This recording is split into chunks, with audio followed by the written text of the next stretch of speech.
Bom, irmãos, abra sua Bíblia, por favor, no livro de Daniel, capítulo 4. Esse é o texto que a gente vai meditar aqui nessa manhã, início de tarde.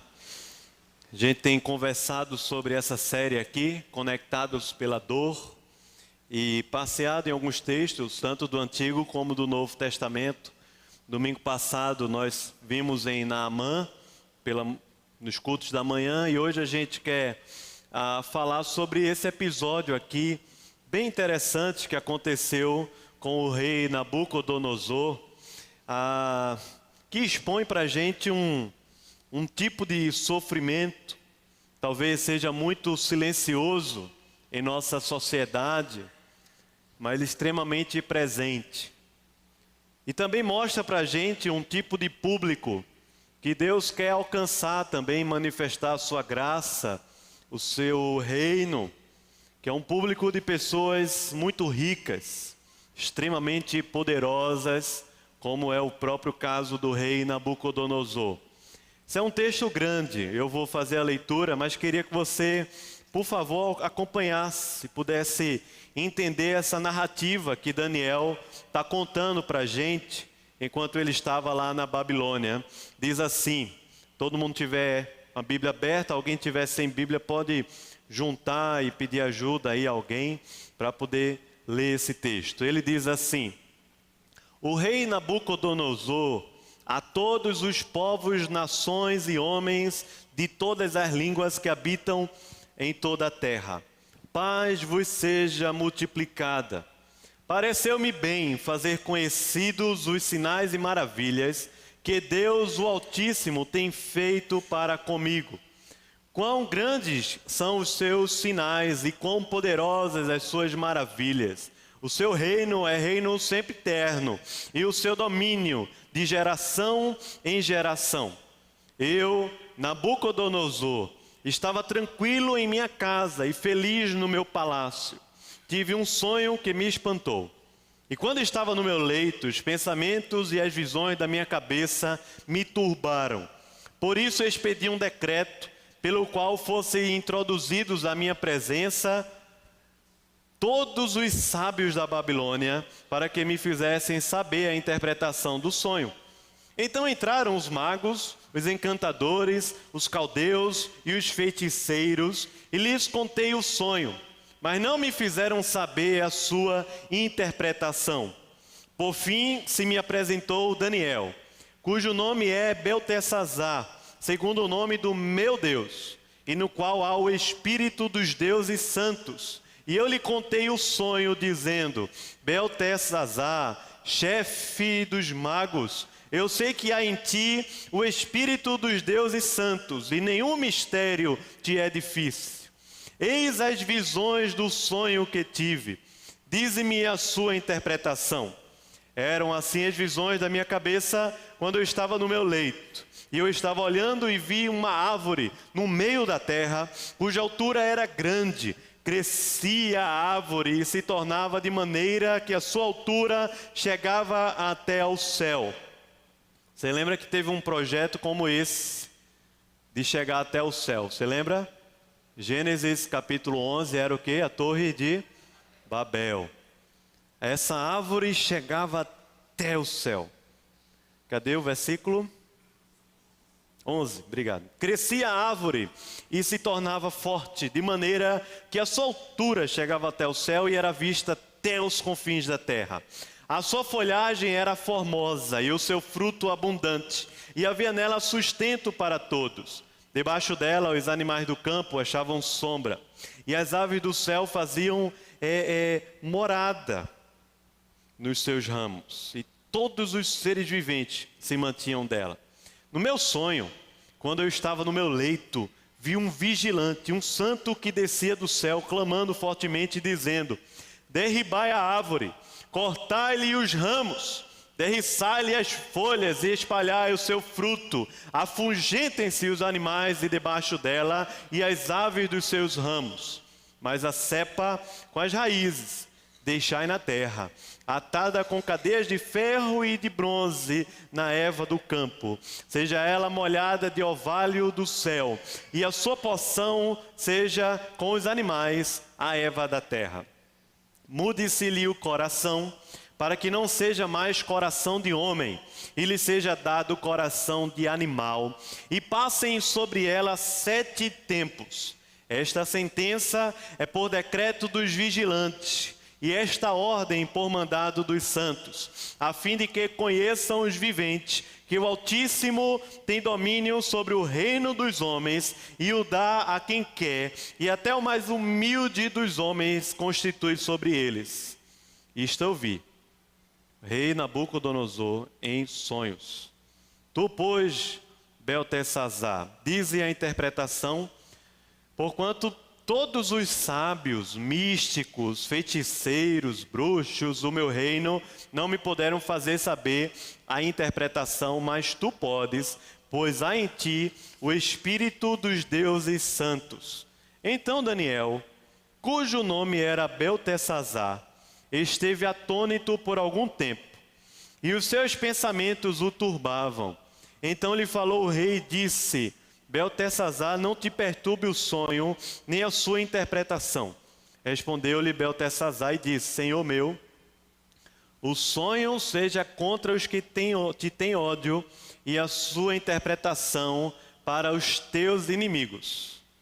A árvore que viste, que cresceu e se tornou forte, cuja altura chegou até o céu, e que foi vista por toda a terra, cuja folhagem era formosa e o seu fruto abundante, e em que para todos havia sustento, debaixo da qual os animais do campo achavam sombra, e em cujos ramos as aves do céu faziam morada, és tu, ó Rei, que cresceste e vieste a ser forte. A tua grandeza cresceu e chega até o céu, e o teu domínio até a extremidade da terra. Quanto ao que viu o rei, um vigilante, um santo que descia do céu, que dizia: cortai a árvore e destruía, mas a cepa com as raízes deixai na terra, atada com cadeias de ferro e de bronze, na erva do campo, seja ela molhada no orvalho do céu, e a sua porção seja com os animais do campo, até que passem sobre ela 7 tempos. Esta é a interpretação, ó rei, e este é o decreto do Altíssimo que virá contra o rei, meu senhor. Serás expulso de entre os homens, e a tua morada será com os animais do campo. Dar-te-ão a comer ervas como aos bois, e serás molhado do orvalho do céu.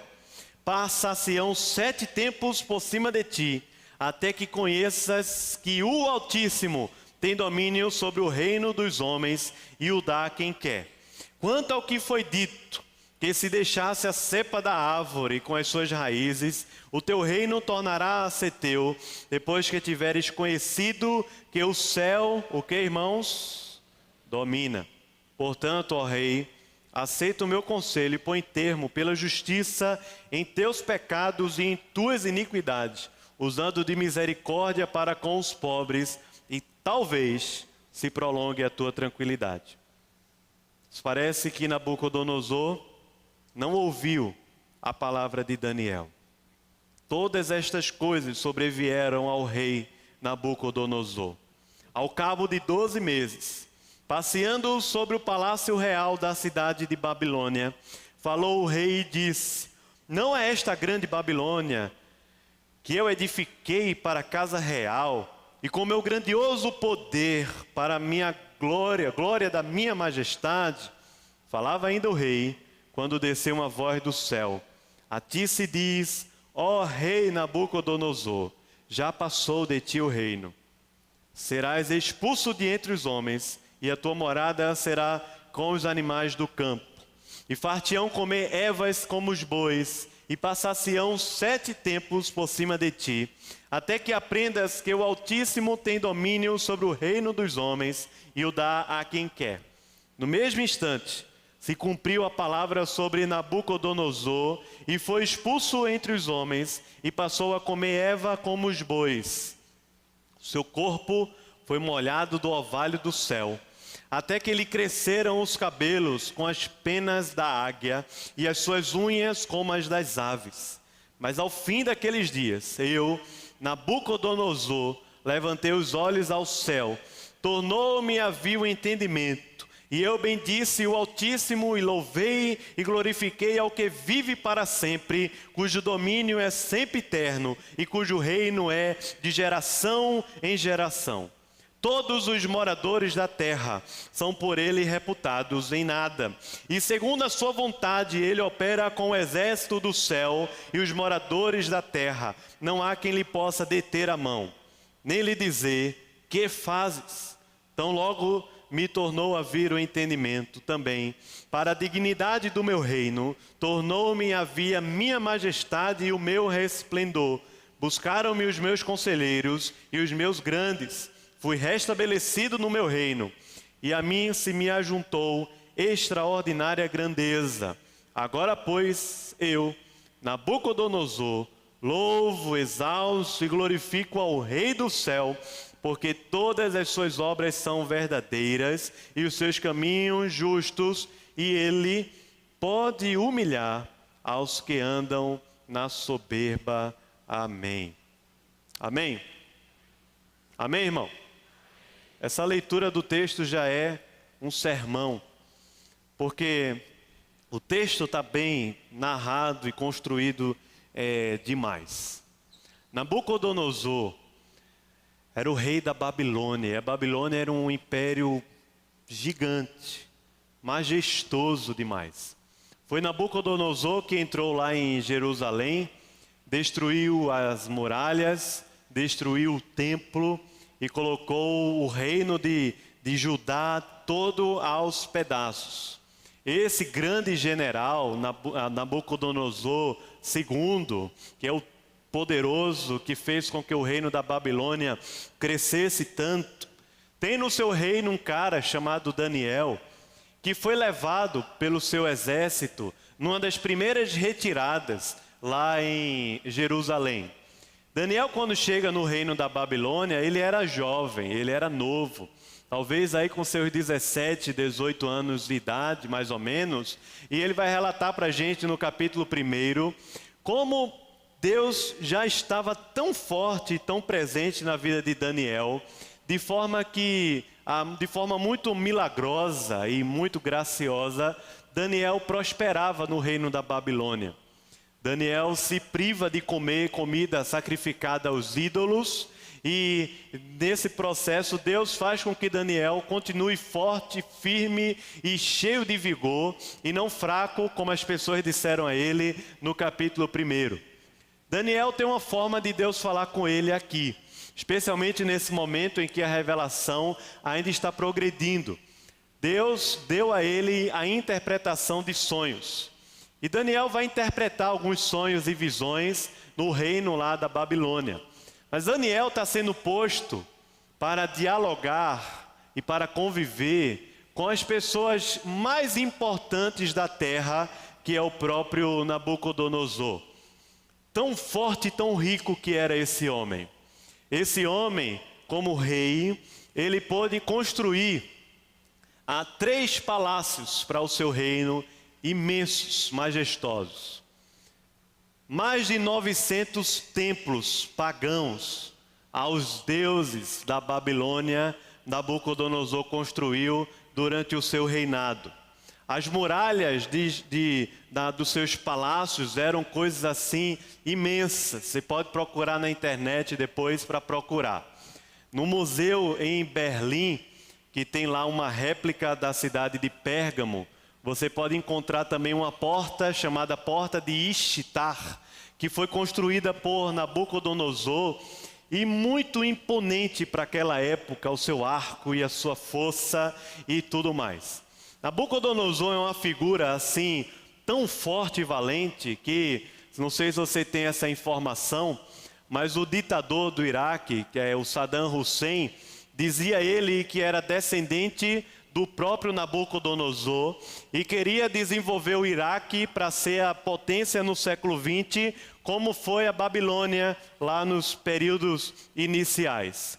Interessante, porque essa Babilônia se torna o sinônimo, o símbolo, justamente do reino das trevas no mundo. E você pode ver isso desde Gênesis capítulo 11 até Apocalipse, lá no capítulo 18, porque Gênesis capítulo 11 fala com a gente sobre esse grande projeto da Babel, que é construir uma torre e ser igual a Deus, e ser tão forte como Deus, e não precisar mais de Deus, e tornar o nome célebre sobre a terra, como Nabucodonosor está tendo essa visão. Mas lá em Apocalipse capítulo 18, o texto diz: caiu a grande Babilônia.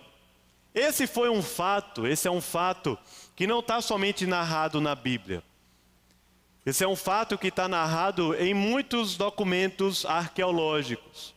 Alguns que ainda são guardados em museus, em Berlim, tem um museu lá em Washington também, que tem uma escrita cuneiforme, que vai narrar justamente as palavras que Nabucodonosor falou, que está escrito aqui em Daniel. As palavras, algumas vão dizer isso que ele fala, de que há um Deus altíssimo e grande e poderoso sobre a terra, se referindo ao Deus dos judeus.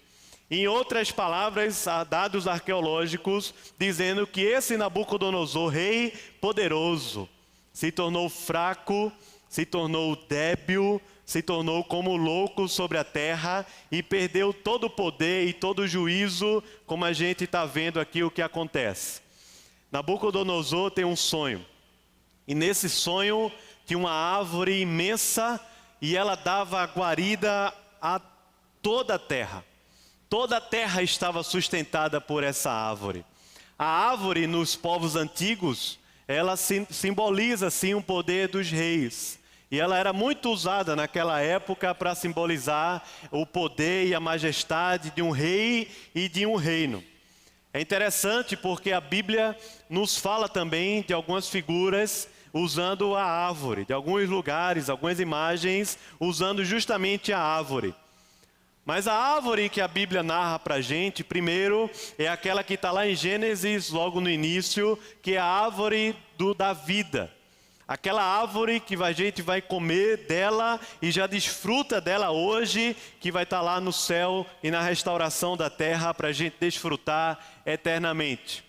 A Bíblia diz que os justos, os santos, o povo de Deus, eles são como uma árvore e elas estão plantadas junto a ribeiro de águas e no devido tempo dá o seu fruto. E quando vem a luta e a dificuldade, essa árvore ela não é destruída, ela não seca, mas essa árvore mesmo em meio à seca e ao deserto, ela continua dando fruto e continua abençoando a terra. Você pode ver lá no Salmo 1, você pode ver lá também em Jeremias capítulo 17, essa referência aqui. Jesus, quando vai falar sobre o reino dos céus, diz na parábola do grão de mostarda, ele usa justamente a imagem de uma árvore. Você pode ler lá em Mateus capítulo 13, como em Marcos no capítulo 4. Aquela árvore que era imensa, ela nasce de uma pequena semente, a menor das sementes. A semente de um grão de mostarda. Não sei se você já viu essa semente aí, mas essas lojas de produtos orgânicos e tudo mais que tem crescido muito, você pode procurar e de repente encontrar. Esse grão de mostarda, pequenininho demais, ele vai ser plantado na terra e ele vai crescer. E o reino vai crescer de uma forma tão poderosa que todas as aves da terra, todos os povos da terra vão procurar guarida nessa grande árvore. Mas a grande árvore que Jesus está falando chama-se Reino dos Céus. Porém, entenda bem o seguinte: Daniel, profeta Daniel, ele foi chamado e vocacionado por Deus para ser grande num dos maiores reinos que a terra já conheceu, que foi o reino da Babilônia. E se você continuar a leitura, você vai ver que ele também se torna grande demais no reino que toma a Babilônia do Império Medo-Persa. Daniel, no Império Medo-Persa, era um dos 3 maiores governadores de todo o império. Só que Daniel é justo. O seu nome diz isso: Deus é o meu juiz. Por isso que eu escolhi para mim esse nome.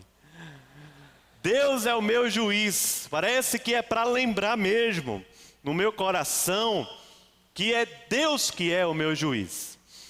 E Daniel, sendo grande naquele reino imenso, ele não está trabalhando para que aquele reino da Babilônia ou para que aquele reino medo-persa cresça e se desenvolva apenas, mas Daniel, dentro desse império e dentro desse reino, é um instrumento de Deus para apontar para um reino ainda maior e mais poderoso, que é o reino de Deus. Você lê o livro de Daniel, você vai ver que pelo menos 40 vezes aparece a expressão do reino. Algumas vezes para falar do reino de Nabucodonosor, ou daquelas visões que Daniel tem a respeito do futuro e de um grande homem, e ele vai falar do Império Grego, Romano e tudo mais. Mas muitas vezes Daniel vai falar a respeito de um reino que subsiste para sempre e o seu domínio é imenso. E esse reino é o reino de Deus que estava se desenvolvendo lá dentro da Babilônia, como é o reino de Deus que está se desenvolvendo aqui dentro de Recife, onde Deus está colocando a gente. Porque ao mesmo tempo em que eu e você individualmente somos que como uma árvore plantada junto a rios, que frutifica e abençoa a terra, esse reino de forma coletiva, de forma comunitária, ele cresce e se desenvolve e toma toda a sua majestade e poder, abençoando a todos os povos da terra. É o reino de Deus aqui, e não somente abençoando cristãos, não somente abençoando pessoas que estão dentro da igreja, mas é um reino que, por ser forte e poderoso, ele abençoa inclusive os ímpios, e inclusive os palácios, inclusive a política, inclusive a educação, a saúde, os sistemas, os processos financeiros que nós passamos, a criação e desenvolvimento de tecnologia. O reino de Deus abençoa a todas as áreas da terra. Por isso que tem um livrozinho de Abraham Kuyper, que era um estadista holandês, escreveu sobre o calvinismo. Você pode procurar esse livro, e lá ele vai dizer o seguinte: não existe uma esfera mínima na terra que Jesus não possa olhar e dizer: isso aqui é meu. Eu quem sou o rei de toda a terra. Perceba bem, porque em meio ao reino da Babilônia, e em meio ao reino que nós vivemos aqui no nosso mundo, do trabalho, da família, e o nosso próprio reino, o reino pessoal que nós temos, as conquistas, as glórias, as coisas que fazem os nossos olhos brilharem, as coisas que mexem e movimentam a gente, para a gente acordar cedo e dormir tarde, as coisas que nos movimentam aqui em Recife, no Brasil e no mundo, tudo que nós temos buscado e envolvido valores e esforços imensos. Daniel também estava assim lá no reino da Babilônia. Ele não tinha pouco trabalho, ele tinha um grande papel naquele reino, e Deus colocou ele inclusive para conviver e para ser consultado, talvez naquele período, pelo homem mais rico do mundo. Talvez. Mas se não fosse o mais rico, era um dos mais ricos e poderosos do mundo, de todo o mundo. O pastor Ronaldo Lidório já classificou várias vezes os povos menos alcançados pelo evangelho no mundo. Menos alcançados. Tem uma classificação, se não me engano, são 8 povos. Não sei se eu vou conseguir dizê-los de memória, mas ele fala dos sertanejos, em que muitas cidades há menos de 1% de evangélicos e muitas, nenhuma igreja que proclame o Jesus Cristo como o único caminho para a salvação. Os povos quilombolas aqui no Brasil, os povos ciganos, os indígenas, os ribeirinhos E ele também vai falar sobre dois tipos de povos: os mais pobres dos pobres e os mais ricos dos ricos, como um dos povos menos alcançados. A gente vai pensar assim, quando ouve isso, há um desafio para a minha vida, eu preciso corresponder a esse desafio. A gente como igreja tem que fazer alguma coisa para alcançar os ricos da nossa cidade. Presta atenção, porque o reino de Deus não se desenvolve somente quando a igreja faz coisas externas, grandes, volumosas numa cidade. Mas o reino de Deus se desenvolve através de uma pequena semente que ela é plantada, muitas vezes de uma forma invisível, e aquela semente frutifica. De forma que Deus tem levantado muito cristão, e talvez muitos aqui de nós, para abençoar essa terra, abençoar Recife e livrar pessoas que convivem ao nosso redor da sua própria arrogância e soberba de achar que é o homem ou a mulher mais poderosos do mundo. De forma que talvez você esteja trabalhando no escritório, ou trabalhando numa empresa, ou trabalhando num governo, ou numa multinacional, e tendo reuniões e mais reuniões, com gente assim, poderosa. Você acha que Deus quer usar quem? Você acha que Deus quer usar quem, irmão? Daniel estava lá no reino. Daniel sua luta, seu anseio, seu brilho, não era para fazer o nome dele grande ali. Sua luta, seu anseio, sua força que movimentava ele ali, não era para garantir o seu emprego no próximo ano. Não era para garantir os benefícios que ele teria lá no reino. Pelo contrário, o capítulo 1 já põe a gente, e muitas vezes põe a nossa vida em xeque, porque Daniel, diante dos benefícios que a idolatria daria a ele naquele reino, e diante dos benefícios que ele teria desonrando a Deus, ele diz: não, eu não vou abrir mão do meu Deus, eu não vou abrir mão da provisão de Deus, da graça de Deus, para me prostituir com essa comida sacrificada a ídolos. Não. E põe muitas vezes a nossa vida, o nosso coração em xeque diante de decisões, de escolhas, de caminhos, de processos que a gente está vivendo aqui na terra. E aqui Daniel é chamado para interpretar o sonho do Nabucodonosor. Não pensa que esse cara é fácil, porque provavelmente esse cara não é fácil. Pessoas arrogantes a esse nível não são pessoas fáceis.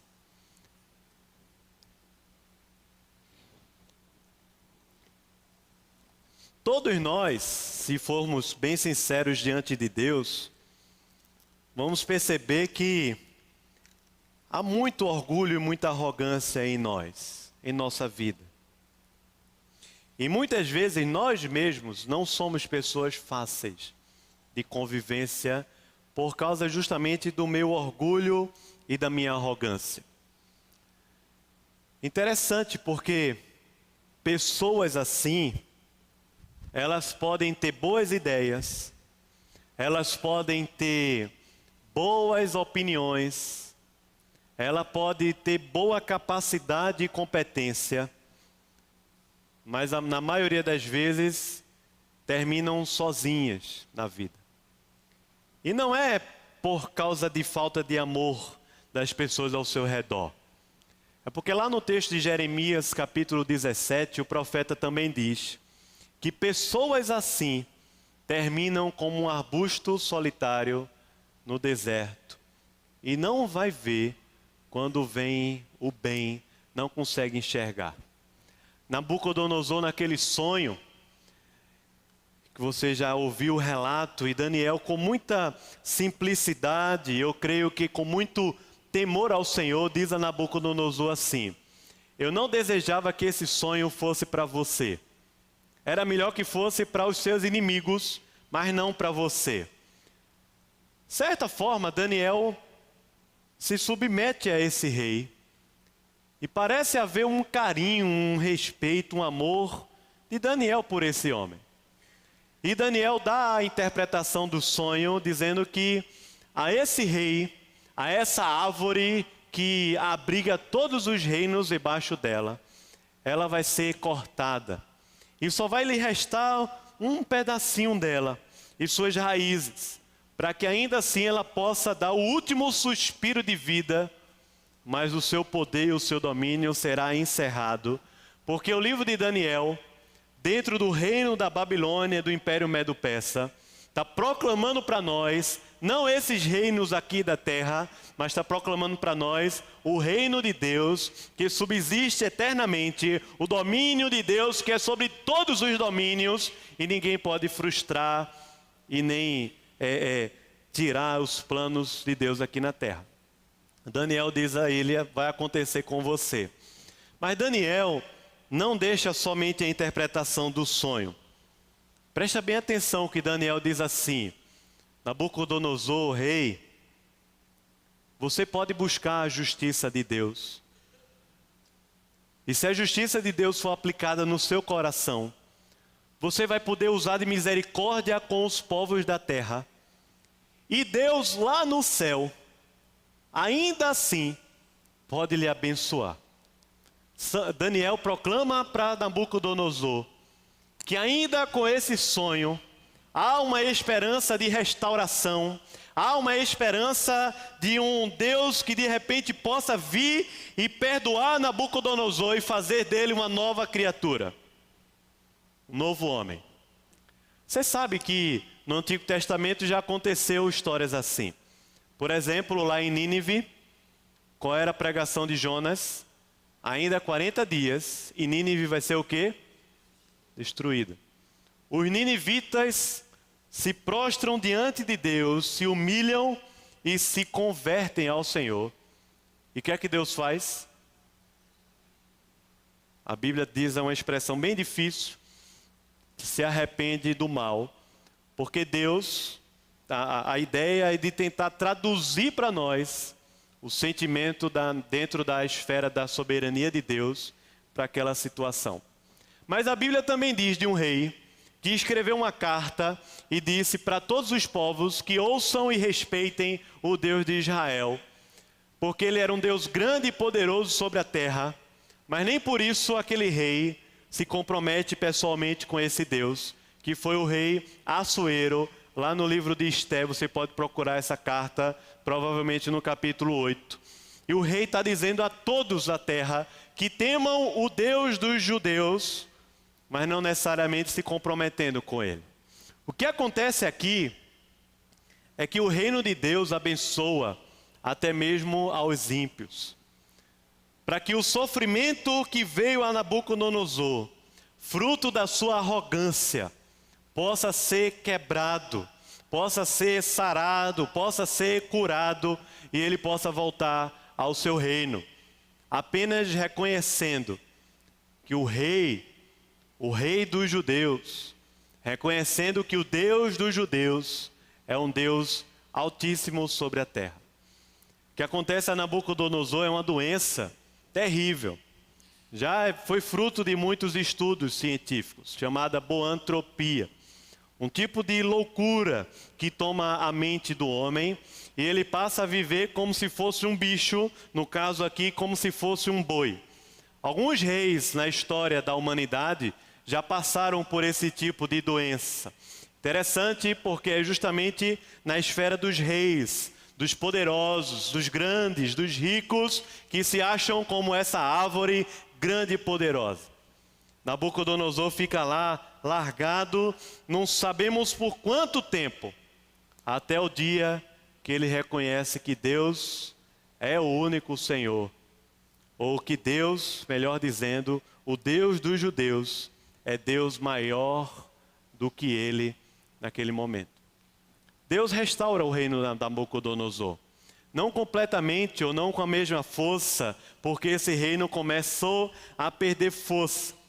Mas após a sua doença e após todo esse processo de humilhação de Deus, Deus restaura o reino e ele volta a ser rei na Babilônia. A Bíblia é muito clara quando diz que Deus resiste aos soberbos. mas Deus também dá graça aos humildes. Há muitos sofrimentos na nossa vida que são frutos de doenças físicas, são frutos de contingências da vida.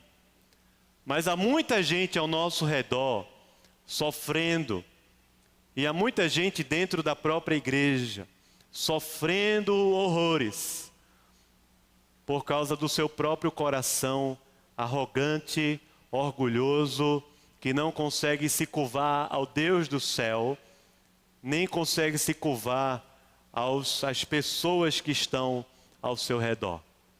Eu posso, eu faço, eu garanto, tudo depende de mim, eu tenho a minha imponência, o meu nome, a minha honra, não vou me humilhar.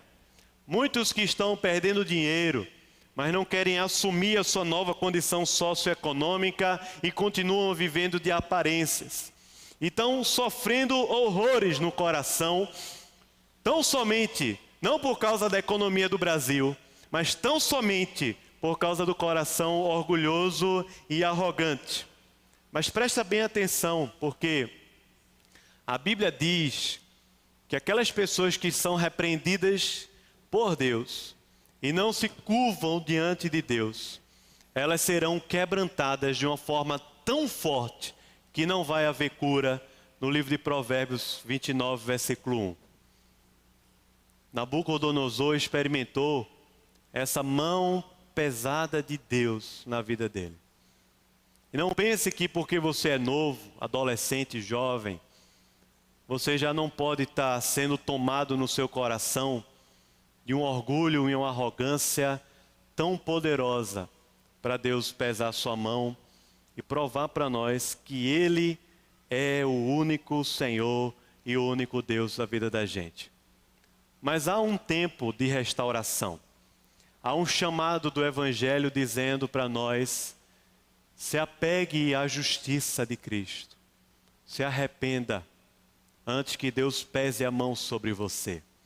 Ao mesmo tempo dizendo para mim e para você: se levante, se ponha à disposição de Deus, para quando entrar nos grandes palácios aqui da terra, ao invés de proclamar o seu reino, a sua empresa, o seu nome e a sua honra, quando entrar nos grandes palácios, proclamar a honra de um Deus que é Senhor sobre toda a terra, e o poder de um reino que é sempre eterno, e de um domínio que é de geração em geração, e esse é o reino de Deus manifestado em Cristo Jesus, que habita em nosso coração e está se desenvolvendo e crescendo sobre a terra para abençoar a todos os povos, como a parábola diz para a gente.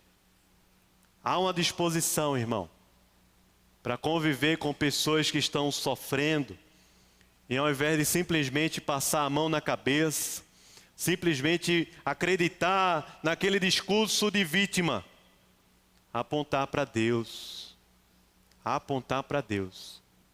mesmo que seja o homem mais poderoso, que acha que é o próprio Deus sobre a terra, e está convivendo entre nós.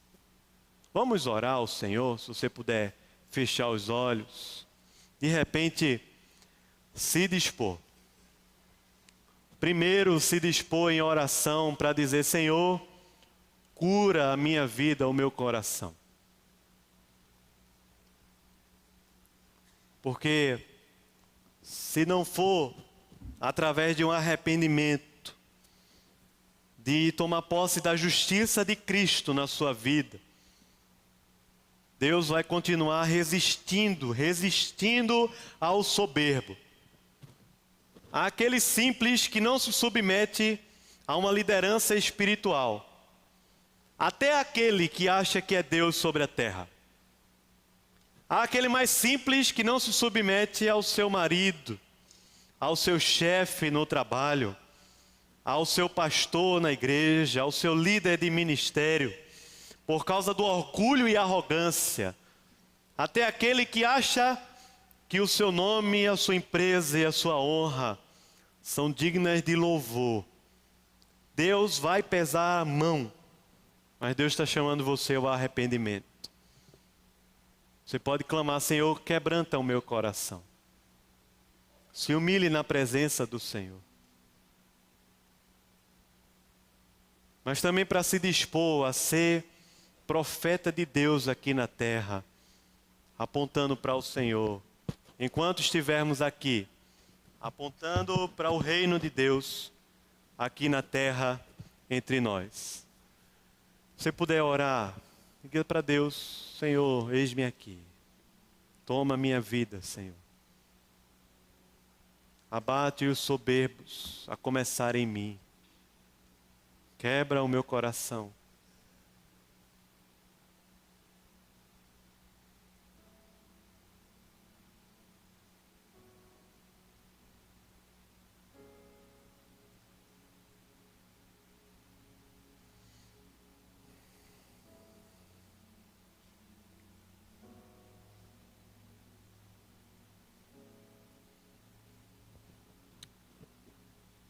Oh Deus,